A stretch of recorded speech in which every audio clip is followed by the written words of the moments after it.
In my past life as a soccer coach, once you win a national championship, everybody wants to come play for you. Really not true. Once you pay them $25,000 a year in scholarships, everybody wants to come play for you. And parents would always come to me and they'd say, okay, my son or my daughter wants to come play at your university. What is it that we have to do? What are you looking for? And being the Socratic professor that I am, well, what does your son or daughter do? What do they do really well that we'd be interested in? And typically their answers are, well, they've got great vision. They're really good. They can see the entire field. Or my daughter is the fastest player. There's nobody that can beat her. Or my son's got a great left foot, or really, really great in the air and can head every ball.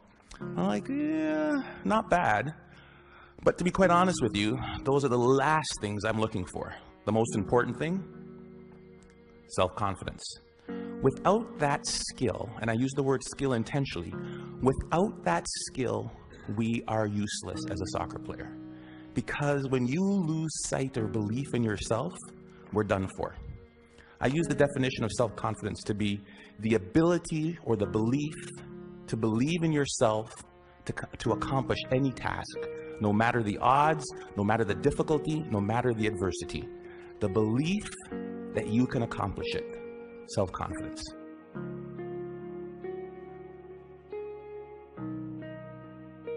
I use the word skill because I believe it can be trained. And I'll show you a couple of ways in which we do. Hopefully I won't run out of time. I don't use any slides because my speech always goes here, here, or here. So we'll see which way we get to. Repetition, repetition, repetition, right? What does Malcolm Gladwell call it? The 10,000 hour rule? There's no magic button. I recruited a goalie from Colombia, South America one year.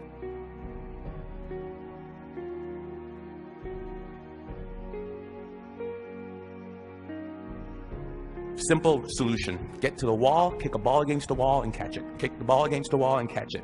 His goal was 350 a day for 8 months.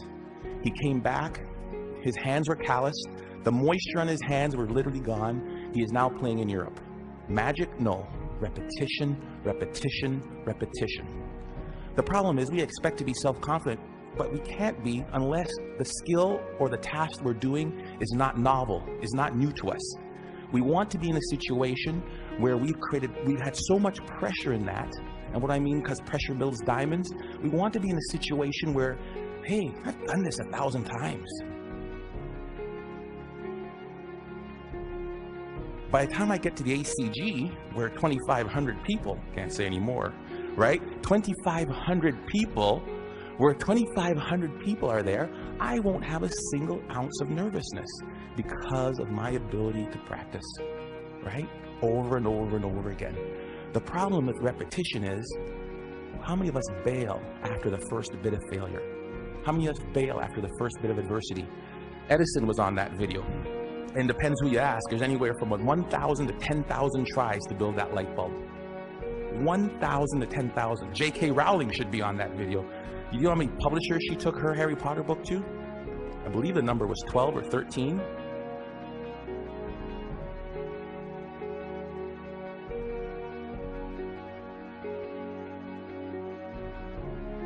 Practice, practice, practice, and do not accept failure. Maybe it shouldn't be repetition. Maybe the answer should be persistence. Because we all repeat something, but very few of us really will persist. So that's one way to build self-confidence. Get out there. Do what you want to do and accept no. Do not accept no. The other one is self-talk. We all have a self-talk tape that plays in our head. Anybody go shopping and put on a pair of pants this week? If you're a woman, the first thing that always comes, damn, I look fat in these pants. And if you're a man, it's the opposite. Oh God, I have no muscle, I'm so flabby, right? We all have this tape that plays in our head. As a student, if they asked me the question, it was like, oh, gee, please, professor, don't pick me. I don't know the answer. I look down, right? If you're in the, let me tell you something, and the VP of Business Admin is here, so I shouldn't repeat this, but when they hired me as an athletic director, I sat in an architect's meeting, and I am about as dumb as a post when it comes to anything to do with numbers and angles.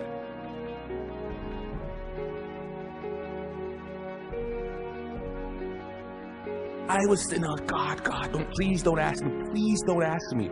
We all have this negative self-talk that goes in our head. Guess what? There's enough people that are telling us we can't do it. that we're not good enough? Why do we want to tell ourselves that? We know for a fact that thoughts influence actions. We saw it there with the video Sheldon, Dr. Levy showed, right? We know that our thoughts influence actions. Why do we want to say that negative self-talk to ourselves? We need to get our own self-affirmations. Muhammad Ali, what was his self-affirmation? I am the greatest. Who else is going to tell you? There need to be quiet moments in your bedroom, quiet moments when you're brushing your teeth, that we need to reaffirm, I am the captain of my ship and the master of my fate. That is my affirmation. I came from a school of 1,000 people. I lived in a town of 1,000 people for 15 years. There's no reason that I should be in charge of an athletic department building Maple Leaf Gardens. But I am the captain of my ship and the master of my fate. If I don't say it, if I don't believe it, no one else will. How do you build self-confidence? Get away from the people who will tear you down. There's enough of that. Muhammad Ali, I am the greatest. There is no one better than me. It's a difference between hubris and ego and false pride. It's just reminding yourself in quiet, silent moments. I put it down on a list. It's right beside my mirror, right? About all the things that make me who I am. Because I make enough mistakes, and the newspapers will recognize it, and people around me will recognize it, and they'll tear me down. And pretty soon I'll begin to believe it. There was a time when my confidence was really low. There was a time when I took this job, when I came from Iowa, I don't know if I could do it. I had to bring out my self-confidence letter.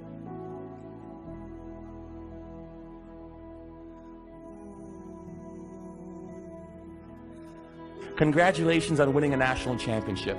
Good job on raising 3 good kids and marrying the right woman. I wrote a letter to myself. It was my own brag sheet, my own letter about the things I was proud of. Because there are moments, and we'll all experience them in our career, in our life, in our job hunting, in our relationships, when we are not feeling good about who and what and where we are. And I had to bring out that letter and read it time and time again for a period of about 2 weeks to weather me through that storm. It was important. Stop the self-talk, the negative self-talk. If you'll watch, you'll see some athletes, they'll have a little bandage or a little brand around them. Lance Armstrong's a perfect one.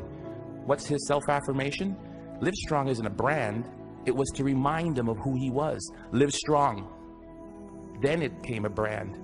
He would move that from one arm to the next arm when doubt and fear came into his mind. Live strong. Put it on there. Let's go. We'll all have it. Replace it. 2 ways to build self-confidence. Worried about my time, I'm going to tell you of one way that you can build self-confidence in others. We are coaches or educators. We are teachers. We are people who will create value in the world. And in doing that, we are critical by the nature of what we do. I am a coach. I want you to score a goal. Ball went over high. Dang it, the ball went high. Thank you, coach. I know that. Feedback tells me that. So what do? I need you to put your elbow or here. I need you to put your knee over the ball. I need to follow through. Boom, land, great. Notice I never made it as a professional. What can we do? We fix mistakes. When I'm fixing that mistake, Johnny, this is terrible. You need to bend your knee. You need to do this. What have I done to Johnny's self-confidence? Bend your knee. Think of this. Do this. Next thing you know, Johnny's crushed. Ignore what Johnny does wrong and find Bob or Sally or Frida over here. Great goal, Frida. I loved how you kept your knee low, you followed through, and you landed like this. Great job. Johnny, great. Johnny's not demoralized. His confidence isn't shot. And what I've done is I've built up Frida's. Imagine how we could change the way we parented kids. If we catch them while they're good. Great job. Great job. Thank you, Alice, for taking your glass to the counter. It sounds simple, but we forget about it. Or as educators, or somebody as a team, if we manage to praise the positive behavior that we wanted to reinforce. We forget it. It sounds so simple. Catch them when they're good. We forget it. It's simple. Here's what they did. There was a study in Kansas that did this. They did video, and we all do video, and we showed the video of them doing the run of the play. This goal happened because the basket wasn't protected. We didn't rotate here right. We needed to do this and then to cover the slot. And if that's the baseline, improvement of the Kansas State team went like this. Then they said they ignored all of that, and they just showed them the times they did it right. The times they did it perfect, that presented no goals, spoke to the same points. Improvement went like that. It changed and revolutionized the way we as coaches interact with our student athletes. We can apply that to the business world. We can apply that to our student group works. We can apply that to our management teams easily. Catch them when they're good. Last and certainly not least, my son is really good at this. Self-confident people interpret feedback the way they choose to. Games, they win 5-0. How was the game? Oh, great. I scored 3 goals. I got 2 assists. I'm like, I did not see him touch the puck. If I could give you one thing to take from this, it is, no one will believe in you unless you do. Listen to the words of that video. Here's to the crazy ones, the misfits, the rebels, the troublemakers, the round pegs in the square holes. We're supposed to be different, folks. And when people look at us, believe in yourself.